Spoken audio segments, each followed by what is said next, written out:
I still remember the sound of my boarding pass hitting the airport floor. It was such a small sound.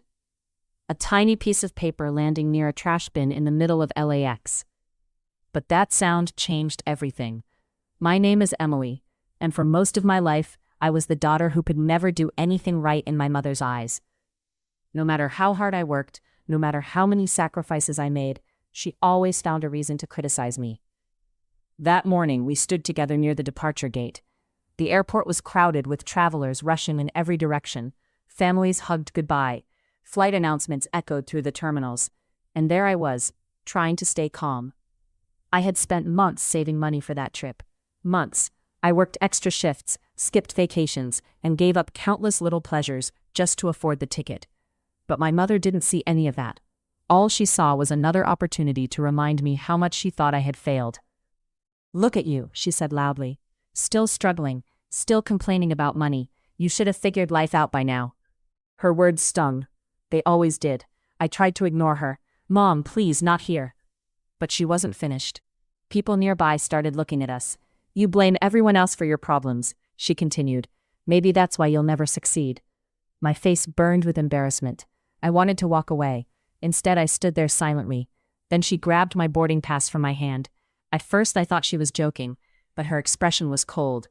Before I could react, she crumpled the ticket and tossed it toward a nearby trash can. The paper missed and landed on the floor. My heart stopped.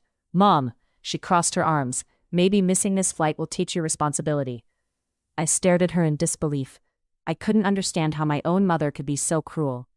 The people around us looked uncomfortable. Some pretended not to notice. Others openly stared. I felt humiliated, broken, completely exposed. But what I didn't know that day was that someone else had been watching the entire scene. Someone who recognized me. Someone who knew a truth my mother didn't. And within seconds, everything changed. Because suddenly, several uniformed security personnel and military escorts appeared near our gate. They weren't looking at my mother. They were looking directly at me. And the moment they spoke my name, my mother's confidence disappeared. For a second, I thought something was wrong. My stomach tightened. Had I done something? Was there a problem with my flight? One of the officers stepped forward. "Ms. Emily Carter?" I nodded nervously. "Yes." His expression softened. "We've been trying to locate you." My mother looked confused. "So what's going on?" she asked. The officer barely acknowledged her. Instead, he handed me a folder. The moment I saw the logo on the cover, my hands began to shake.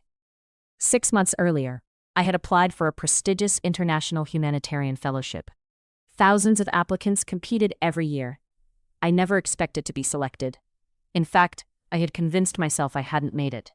I stopped checking my email after several rejection letters from other organizations.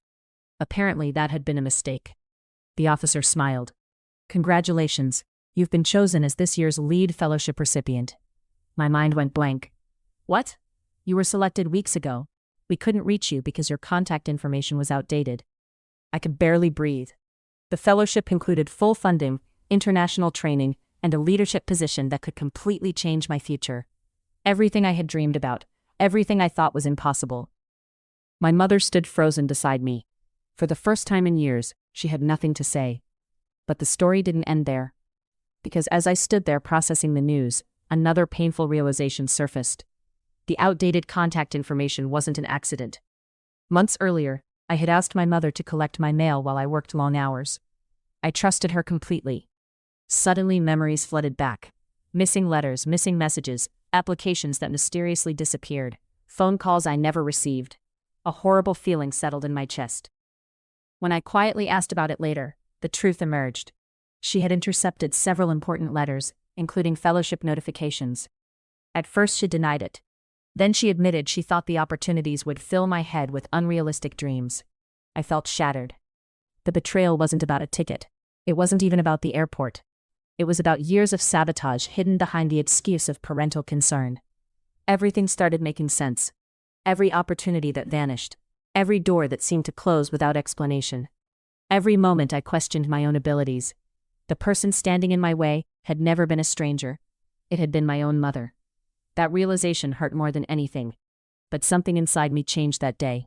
For the first time, I stopped asking for her approval. I stopped trying to prove my worth.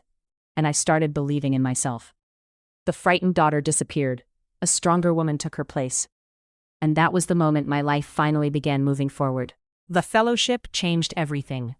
Over the next 2 years, I traveled across multiple countries, worked with incredible leaders, and built a career helping communities recover from hardship. For the first time in my life, I felt confident, respected, valued. I no longer defined myself through my mother's opinions. Meanwhile, the truth about her actions slowly reached the rest of our family. Not because I exposed her publicly, not because I wanted revenge, I simply stopped protecting her secrets.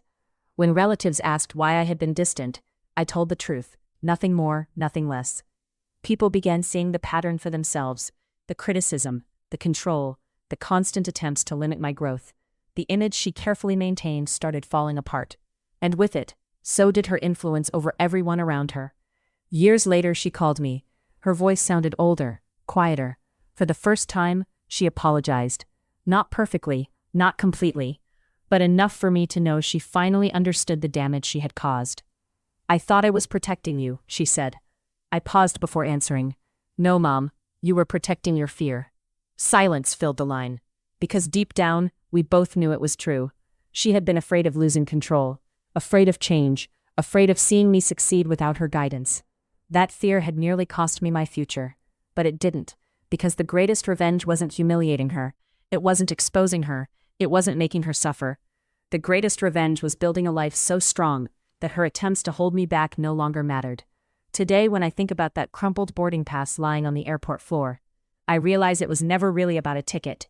It was a symbol of every dream someone tried to throw away, every opportunity someone said I didn't deserve, every moment I was told I wasn't enough. And the lesson I learned is simple. Never let someone else's fear become the limit of your future. Sometimes the people closest to us can hurt us the most, but their actions do not define our destiny. The moment we choose to believe in ourselves, everything changes. And sometimes, the very thing meant to break us becomes the reason we finally rise.